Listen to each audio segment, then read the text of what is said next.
Hello DiplomaEdge students, and welcome to this second video on the internal assessment in chemistry series. And in this video we're going to be discussing how is the IB chemistry internal assessment marked. What are the examiners looking for in a strong internal assessment? And the first thing we're going to be talking about is about the fact that internal assessments are not assessed like exams. They have a specific set of criteria, and what the examiners are trying to assess is the scientific quality of your investigation. So in a strong internal assessment, you're going to have a solid methodology. Then you're going to have reliable data that is going to be collected about your research question. And then you are going to process that data and you are going to do an analysis of the data to identify trends, patterns in the data, and to be able to answer the research question in a conclusion. And finally, do an evaluation about the methodology that you have used and about the sources and things like that. And all this considering that the communication has to be clear and has to be scientific communication. So there is a lot to unpack here. We're going to start with the methodology because it's the foundation of the internal assessment. And we can have methodologies that are weak methodologies when you see that the candidate, for example, has not identified the variables clearly and they are vague, or the candidate does not have control of the variables because maybe hasn't identified all the variables that might impact the experiment that are not the independent and the dependent variable, and therefore it doesn't have control of the controlled variables. Maybe the candidate doesn't have enough repeats, maybe the procedure is unclear, or maybe the measurements are unreliable. So when you do an investigation that has a strong methodology, the first thing that you have to identify is the main variables. What is your independent variable? What are the units of this variable? How are you going to define the intervals of the variable and why? Then you have to define the dependent variable. How are you going to measure it? Why that variable? And what are the units? And most importantly, what are the uncertainties for this variable? Because you're using a tool or an apparatus that has a precision. Every other variable that might affect the outcome of the experiment has to be controlled. So you need to identify all the controlled variables that you have there. You need to do sufficient repeats per increment of the independent variable. We already talked about this. You have a minimum of 3. You should be aiming for at least 5 repeats. The procedure has to be really clear and methodical. And you need to be able to read the procedure and replicate the experiment perfectly. So it has to be very detailed. You have to put there units. You have to put there exactly the apparatus that you're using, etc. You need to talk about the safety in the procedure. There is a lot of things to unpack in a good methodology, but bottom line, I need to be able to read it and I need to be able to replicate it in my lab exactly the same way. Also, the design has to be feasible. It has to be something that you can actually do in the lab, in the school lab.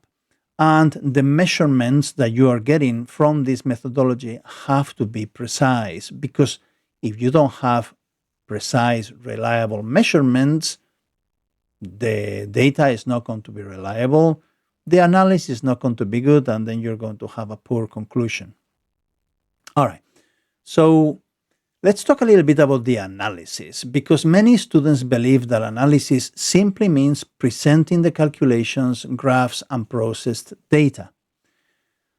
A weak analysis shows only these calculations, discusses the results superficially, and repeats obvious trends that you can see in the data, but you don't include chemistry to explain these trends. You ignore uncertainties, and the interpretation of the data is very basic. Now, a strong analysis, on the other hand, not only identifies trends in the data, but interprets the trends. For example, in a rate of reaction investigation, just to saying, I see an increase in the data, in the graph, is not sufficient. You could say, increasing the concentration, which is the independent variable, increases the collision frequency. There you have the chemical connection, and that produces a higher reaction rate. You're not only identifying the trend, but you're explaining and you're interpreting the trend. You're explaining the relationships. Finally, analysis is not just presenting the calculations or the graphs. Strong analysis explains what the data means from a science point of view, from a chemistry point of view. So a calculator just gives you the numbers, but it's your job to explain those numbers in the analysis.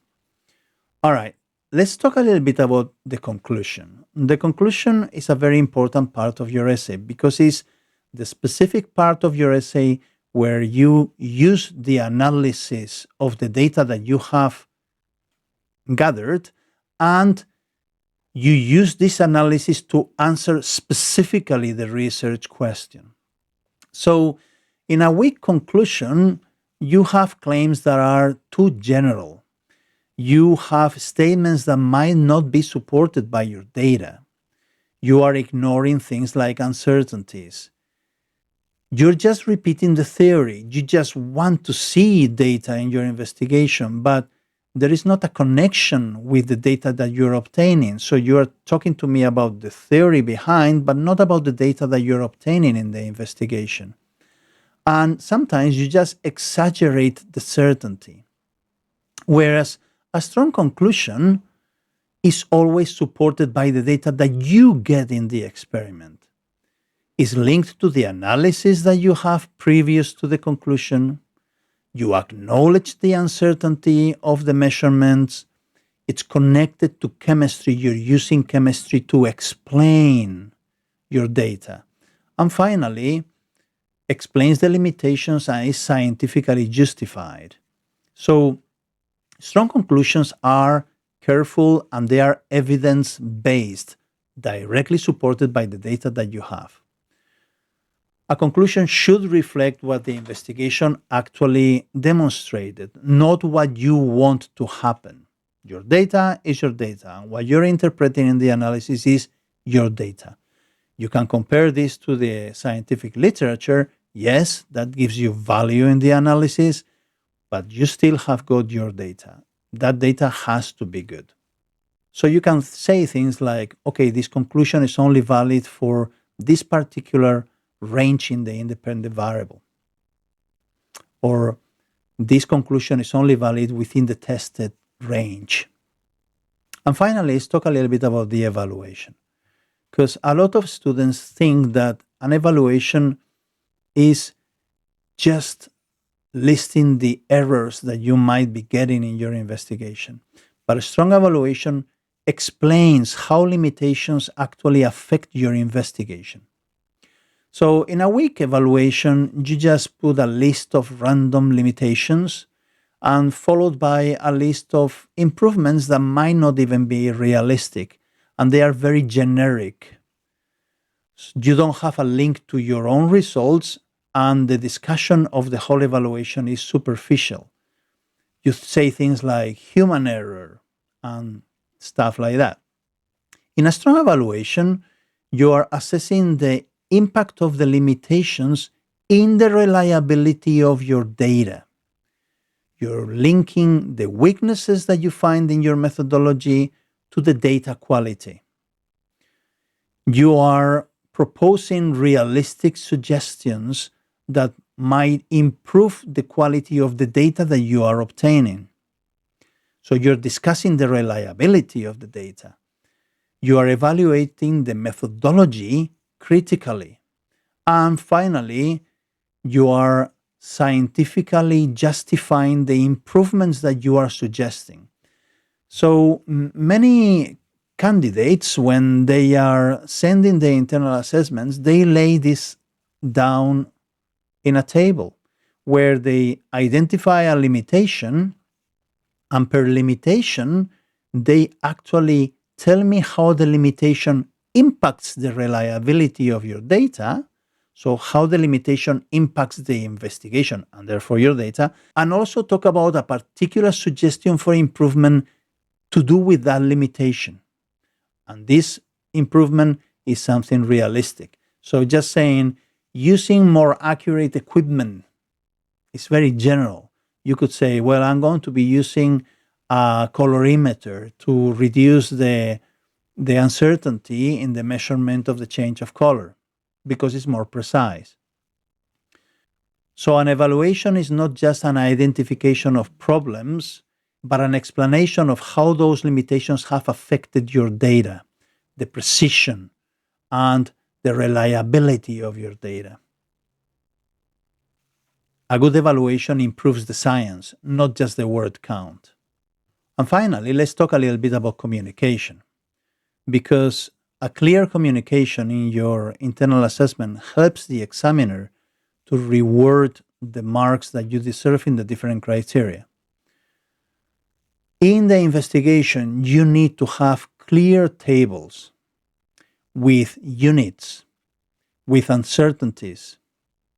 You don't have to have very long tables. If your raw data is in a table and is very long, you can give me a couple of rows to show me the raw data and put the rest of the raw data in the appendix. But I need to see a clear table of your processed data. And the processed data has to have the uncertainties and the units as well. And then you have to have probably graphs for you to be able to identify trends and patterns. And this graph has to be appropriate for the data that you are collecting. And it needs to have clear labels with units, with uncertainties, maybe lines of best fit, maybe error bars representing the uncertainty, but it has to be clear. So the examiner looks at it and understands exactly what you're representing because you have, for example, a clear descriptive title on it. You need to have a logical structure in the internal assessment. We need to see kind of a reasoned argument. And this means that I have to be able to see logical connections in different parts of your investigation. You're talking about something in the background information, and then you're going back to it in the analysis. And then you're going back to that again in the conclusion. I can see connections. You have a logical structure. You need to be concise. There is a limit on the number of pages that you can actually produce. So if you're well over the limit, you should be able to go back to it and reduce the volume of words in your internal assessment just to leave the parts that are relevant. All the data needs to be properly labeled so the examiners know what they are reading, and the analysis needs to be easy to follow. Remember one thing. If when you finish your internal assessment, you read it, and it's difficult to follow for you, you cannot expect that it's going to be easy to follow for an examiner. So read it, give it to somebody to read it. If they can follow it properly, that's good. If they cannot, you might have to rewrite parts of it so it's easier to follow. And this is pretty much it for this video. In the next video, we're going to be talking about how do you have to structure a strong internal assessment in chemistry. I'll see you there in DiplomaEdge.